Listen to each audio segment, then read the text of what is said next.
No change to income tax, no change to council tax. Is this really an anti-austerity budget?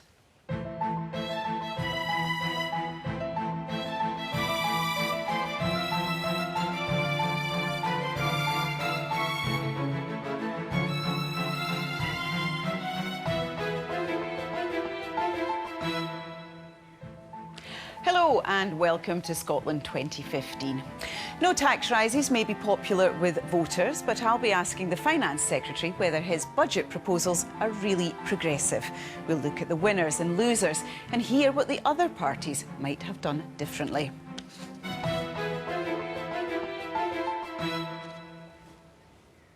It was a chance to do things differently, an opportunity to use new powers to raise more money through taxation if he wanted to offset spending cuts handed down from the Westminster government. So did John Swinney rise to the challenge? Scotland can accept these Tory cuts, or we can rise to the challenge and choose a Scottish alternative to austerity. What was John Swinney's alternative offering to Westminster? We'll hear more from him in a moment. But first, our business and economy editor, Douglas Fraser, has the top lines from today's budget. Douglas. Thank you, Shelley. Well, this was a day for Holyrood history. The first time an income tax rate has been set for Scotland. And to mark the occasion, well, nothing happened. The Scottish rate was set at the same level we'd have had if the power had not come to the Scottish Parliament. Council tax was set at the same level as 8 years ago. It stays in the deep freeze for a 9th year, saving the average family more than £1,200 and costing the government £630 million next year. There were 2 tax rises, though. Big business is going to have to find £130 million more as it's relieved of rates relief. And for those buying a second home, a holiday home or an investment flat to rent out, there will be an added charge on top of the transaction tax already put in place last April. That's 3% of value, taking the tax rate on the most expensive house purchases up to 15%. That's an idea borrowed from George Osborne last month. On the spending side of the ledger, there were more losers than winners.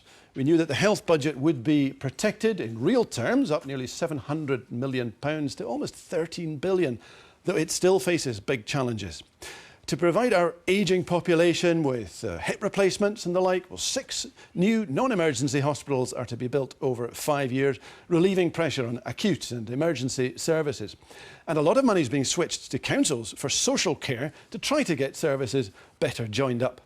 Other spending choices give priority to housing, childcare, the digital economy and better broadband, while providing a response to the charge that police and colleges have been underfunded. Those who lose out are right across government activities. A 3% efficiency squeeze is expected of publicly funded bodies. It's councils that take the biggest hit, with £320 million less in revenue budget and a lot less to spend on capital too. The prison service has been a soft target for cuts before, and so it is again. Arts and culture will have to get by on less government funding, and legal aid gets a further squeeze. What's the response? Well, Hugh Williams has tuned into the political reaction as well as the country beyond Holyrood. Mr Swinney sat down commending his budget to Parliament. But, surprise, surprise, opposition politicians were not convinced. After 9 years in power, a majority in this Parliament and more powers than ever before, isn't it the case that in substantial areas of this budget, John Swinney is simply copying George Osborne? For years he has portrayed himself as the prisoner of Westminster austerity. But now that he has been given the key to the door of his cell, he has chosen not to use it. How can the Deputy First Minister tell this chamber that he is rejecting austerity when he is not raising a single penny more, even though he has the tax powers to do something about it? But business pressure groups welcomed the decision not to raise income tax rates or council tax. There is some good spending in infrastructure, which is also welcome for bridges and other things which we need right now, and development of the A9, which we very much welcome. So that continues, which is good. But could do more on the wealth creation side as well. A little bit for innovation and research, which is also welcome. But again, let's do more. Let's focus on creating the wealth before we spend it. The body that represents most local authorities said the council tax freeze was unacceptable. The Scottish Government are making choices, which means a 3.5% cut in Scottish local government. That equates to about 15,000 jobs. If you compare that to what happened at the Tata Steelworks a few months ago, it's the equivalent of 50 Tata Steelworks shutting in one go. A welcome for promises on house building hinted at earlier today with a photo opportunity. The budget today has delivered quite a lot of good news for affordable homes in Scotland, a significant increase going into meeting that 50,000 target. We want to make sure that a significant percentage of them, a high percentage of that, is socially rented homes available to those who are most in need of a home. We also welcome the news today about the proposed increase in the land and building transaction tax, the 3% increase on second home mortgages, because we think that will help level the playing field with first-time buyers and help to stabilise that market a bit. But a warning that there are challenges ahead on reforming the tax system which simply can't be ducked. We think a new tax system has to be fairer and more progressive. We would like to see income tax reformed and would certainly like to see a good deal more progressivity introduced into the system. But very importantly, in local tax, and the Scottish Government currently has the powers to do this. We've seen a very good report published on Monday this week from the Commission on Local Tax Reform, and it's really incumbent now on Mr Swinney to pick one of these options, run with it and provide some detail. So this could have been the budget when the Scottish Government raised income tax rates to boost the cash it has to spend. But was it ever really going to do that? If you're John Swinney and you're coming up to an election and you have the chance to raise taxes on everybody, or you have the chance to cut taxes on everybody, which he was never going to do, or you have the chance to keep them where they are and just try and push the money around, you're always going to choose the latter option. It was the politically safe option. I mean, this is John Swinney, don't forget, that got his fingers burnt with the penny for Scotland when right back, whether it was 15 years ago, he tried to get the electorate to back a rise in income tax or the tartan tax, and he failed electorally as a result. All in all then, a profoundly political budget. No surprise, with Holyrood elections coming up in May. Hugh Williams there. Now, Douglas is still with me. Douglas, the opposition parties were making much there of his decision not to change income tax. Indeed. The argument, as you heard there from opposition leaders, was if austerity was so bad as the SNP has been telling us, here are the powers you've been talking about for years.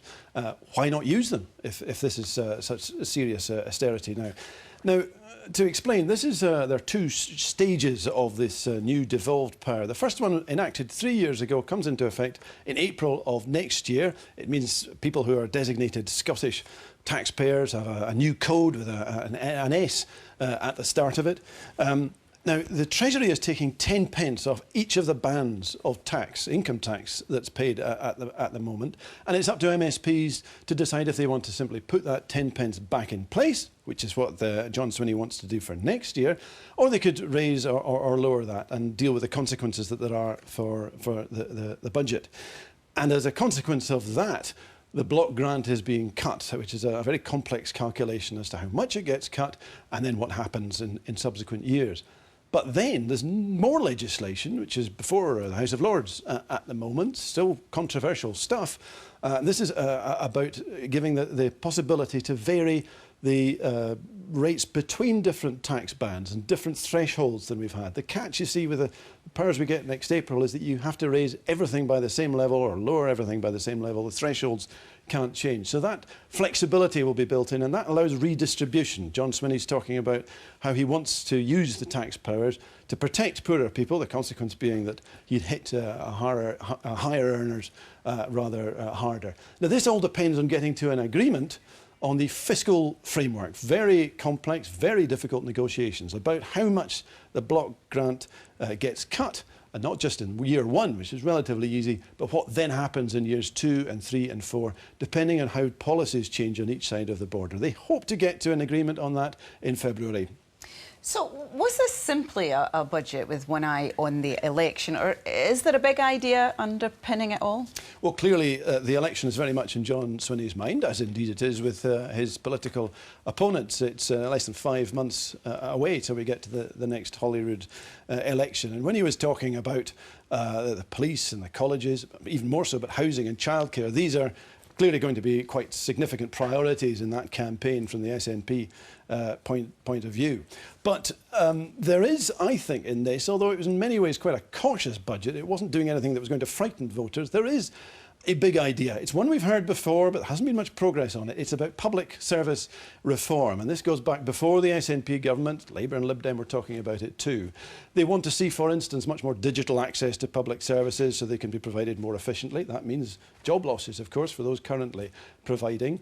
They also want to see smarter procurement so there's money can be saved through that as well. But in the health service in particular, his budget speech was talking about how much smarter working between councils and the NHS, as I was mentioning, for social care can improve the outcomes that you get, can get rid of the sort of readmissions and the bed blocking policies, bed blocking problems that there are in the health service. And what John Swinney was telling his own backbenchers as much as the country was that reform of the NHS is at least as important as putting more money in. That's a big challenge for Holyrood to get its head around, because it hasn't really moved on to how you make services delivered, how you get them delivered differently. As a result of that, you may find that there's much more of a challenge to the professional interests in medicine, in education, and taking on the vested interests in councils as well. And that's going to be a challenge that we haven't really seen from Holyrood as it shifts from just distributing money in a block grant to raising money as well and seeing the consequences that flow through from that in terms of the economy, perhaps growing faster, perhaps growing more slowly. Interestingly also, for the first time we've heard from the Scottish Fiscal Commission about problems with the taxes which were introduced last April, the forecasting capacity of the Scottish Parliament. While it's reasonable what they're estimating at the moment, they're not nearly strong enough, they reckon, and they want to see an improvement in the forecasting, as we've already seen at Westminster from the Office for Budget Responsibility. OK, Douglas, thanks for that analysis. Well, John Swinney, the Finance Minister and Deputy First Minister, came into our Dundee studio earlier this evening. I began by asking him, in what way was this a Scottish alternative to austerity? It's a Scottish alternative to austerity because we've taken decisions to invest in key public services and to take a set of decisions that mitigate against some of the worst cuts that have been made by the UK government that affect individuals' lives, particularly as a consequence of welfare reform. So there's support in this budget for people to avoid having to pay the bedroom tax. We've established the Scottish Welfare Fund, which provides support to vulnerable individuals. And of course, in the face of cuts to some of the support for individuals in their council tax payments, our council tax reduction scheme provides that assistance into the bargain. So essentially, we take a set of decisions to try to mitigate the effects of the UK government's austerity programme and to invest in key services that support vulnerable people as a consequence. OK, but you have had to make cuts and you had the chance today to use new income tax powers to increase the size of your budget. Why didn't you use them? My judgment about the Scottish rate of income tax was that the power as it's currently constituted is pretty inflexible. If you want to exercise that power to increase the rate of taxation, you have to increase that across all taxation bands. So it is unavoidable to place a burden of increased taxation on people in low-income households. You can't just raise the upper rate and not raise the basic rate. It is a blunt instrument, but still, just an extra penny on income tax could have raised an extra £500 million. I'm sure you could have found progressive ways to spend that money. Well, what that would have done would have put a disproportionate impact and had a disproportionate impact on the incomes of people in low-income households. It would have, in fact, been about double the effect on the taxable income of individuals at the lower income thresholds rather than people at higher income thresholds. And I don't judge that to be the right way to deploy any tax-raising changes, because what that would do would be to further put pressure on the incomes of low-income households, which we know are under significant pressure as a consequence of the austerity agenda. So the Scottish alternative to austerity was to avoid doing that and to instead find ways of supporting people who are vulnerable as a consequence of the welfare reforms of the UK government. Well, you do have new tax-raising powers coming down the track to you. So will you commit now, when you are able to vary individual bands, to actually raise tax to make the wealthiest pay more? We've adopted and set out very clearly our adherence to the progressive principle, and I deployed that progressive taxation principle when I reformed land and buildings transaction tax 12 months ago. But when it comes to income tax, when you can raise income tax for the highest earners, will you do that?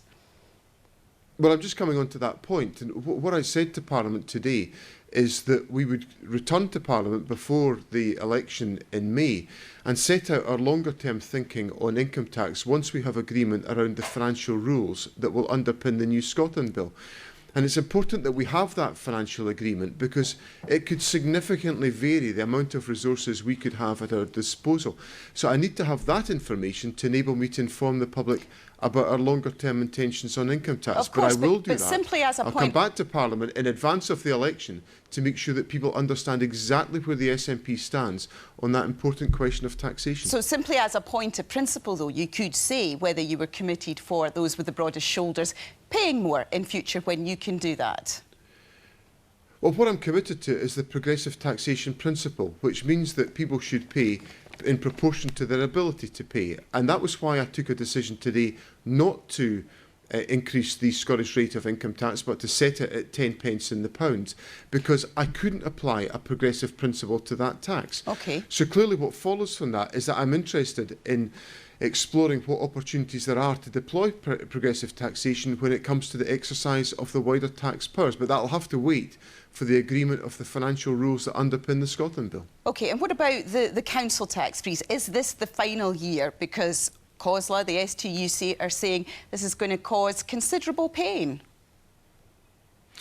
We had a commitment in our manifesto to freeze the council tax for every budget during this Parliament, and we've honoured that commitment, again respecting the fact that people are under severe financial pressure and we need to try to assist them in that way. And the council tax, in my opinion, has helped people very considerably to benefit from a bill that's not increased at a time when many other costs have increased for households. But at a time when you've had to cut what local government is going to be able to spend and restrict their ability to raise more finance, they're saying you can't say now you're going to protect schools, home helps, childcare, because these are services they deliver.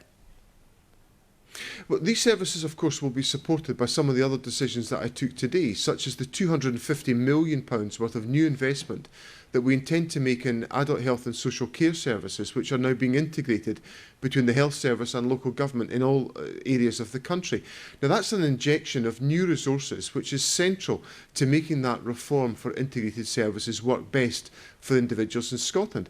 The National Attainment Framework, the National Attainment Challenge that we've set out, is about investing new resources in some of our most deprived areas of Scotland to work with young people to improve educational attainment and to narrow the attainment gap that's bedevilled us for far too many years. So these are other investments that the government is making in care and in education to make sure that we take decisions which support the delivery of these important services in local authority areas. Now, you have said you'll raise an extra £130 million taxing big businesses. How will that help the economy grow? What will come from that is that clearly we will have that investment to make in some of the longer-term economic development investments that we make as a country. So one of the things I was anxious to protect today, for example, was the higher education research budget, because out of that will come some of the interventions and products and processes that will improve the productivity and the competitiveness of the Scottish economy.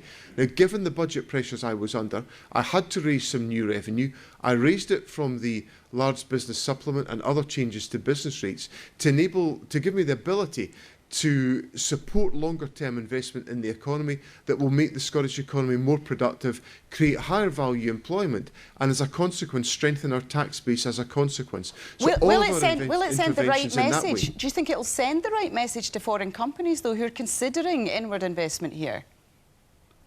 Well, if you look at the increase in business rates that will come in the forthcoming year as a consequence of the changes I'll make, it will be an annual increase in business rates of 3.4% for the companies that are affected. Back in 2011-12, the increase was significantly higher than that, just simply by the application of the rate of inflation. So this is a modest increase in the costs of larger companies as a consequence of the changes that I've made.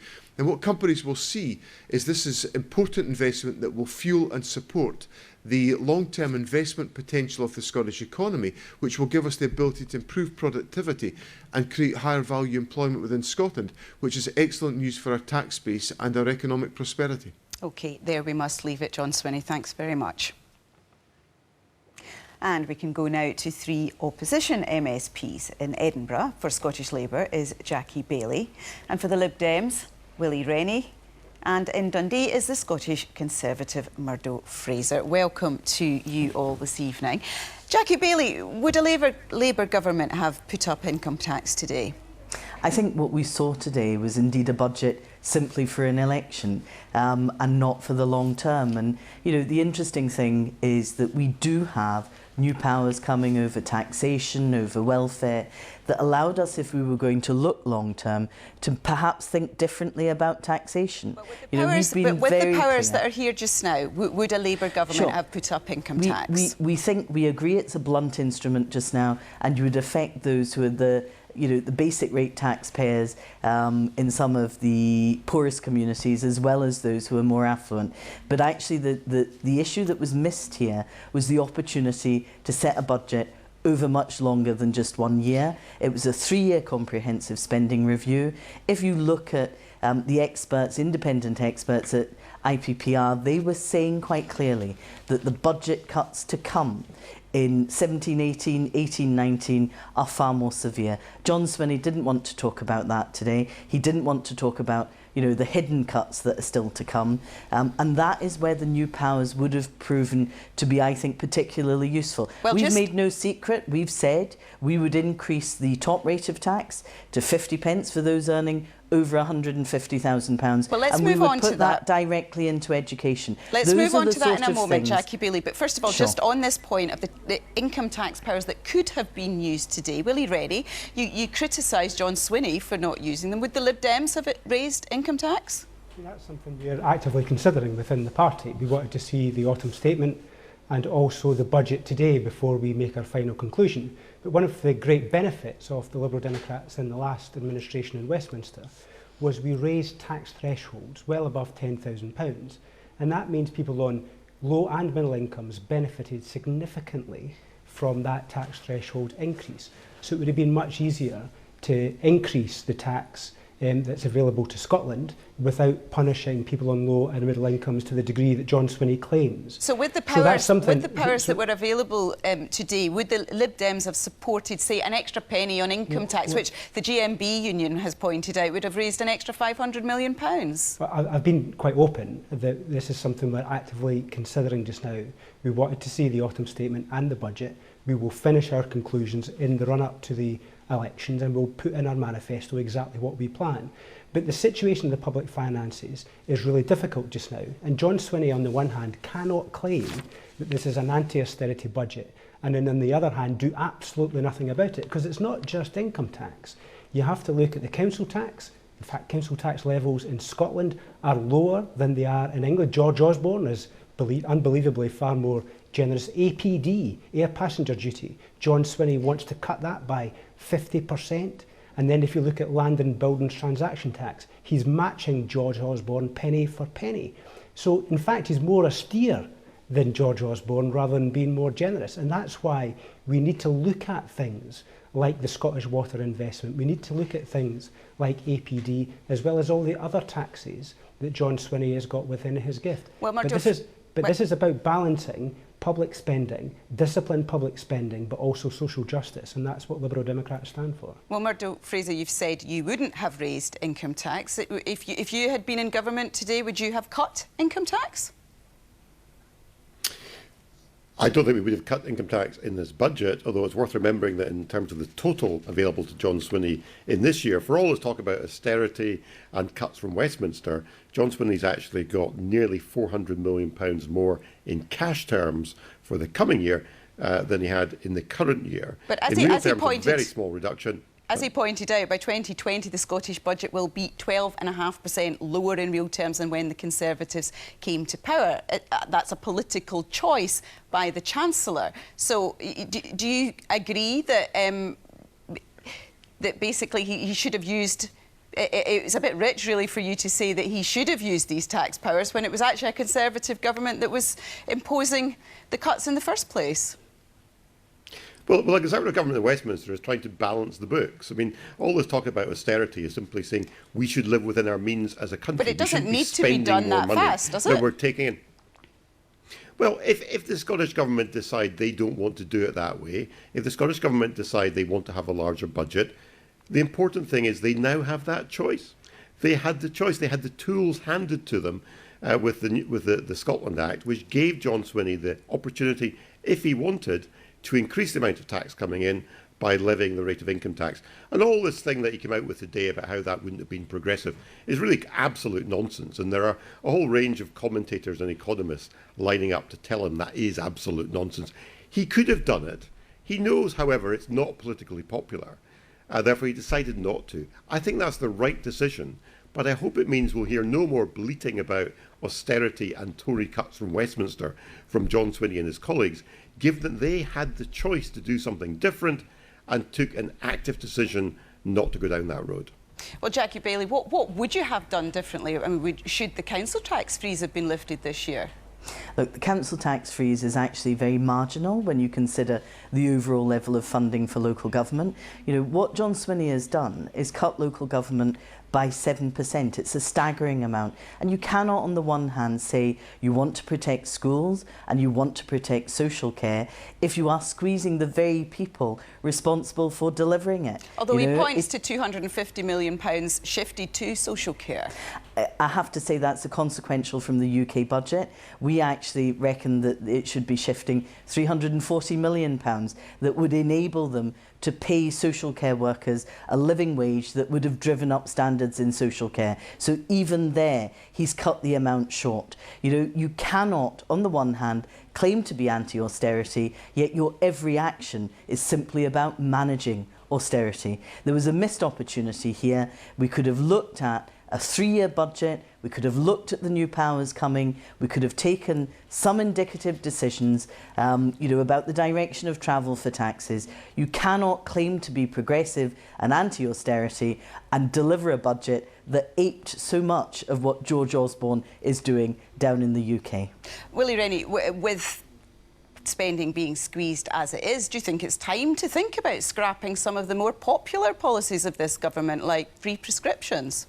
I mean, I've been quite frank about the Liberal Democrat position. What I think we would also want to prioritise in this budget is investment within mental health services. There was a £600 million investment in what is often regarded as the poor relation within the NHS. So what would you cut? Because obviously these spending cuts are going to have to keep coming over the next few years. Well, I've been quite open about our considerations on taxation.